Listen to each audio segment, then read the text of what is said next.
We devised a route to get in out of Thailand over into North Vietnam and to come in the backside. And then while we were doing that, we had the Navy out in the Gulf of Tonkin.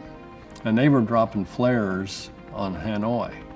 And those flares were decoys, making the North Vietnamese think that they were being invaded. Admiral Bardshar put 60, 70 aircraft in the air. I mean, they thought it was a full-bore invasion. It scared the bejesus out of them. And they really didn't bother to check the radar coming in from the west. At the time, we said it was an impossible flight. The helicopter that we were going to lead close in, that was going to do the assault into the compound, max speed of 110 knots.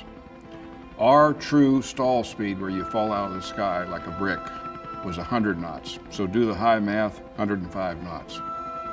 They were very close, right in there tight, and I'm sure the Green Berets looking out, they're looking over, and there's the side of a C-130 on the window that should be looking out on the sky. You can look out, and right there's the aircraft. I mean, it's almost surreal. It's like, it's a part of your flight. You could actually hear the helicopters, and that's over the sound of 4 C-130 engines.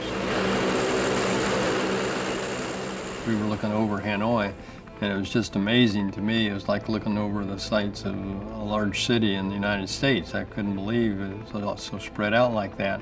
It was the most heavily protected airspace in the world at that time, and we were flying into the heart of that. We went in with no lights and no communications because they didn't want to tip off anybody where we were at and what we were doing.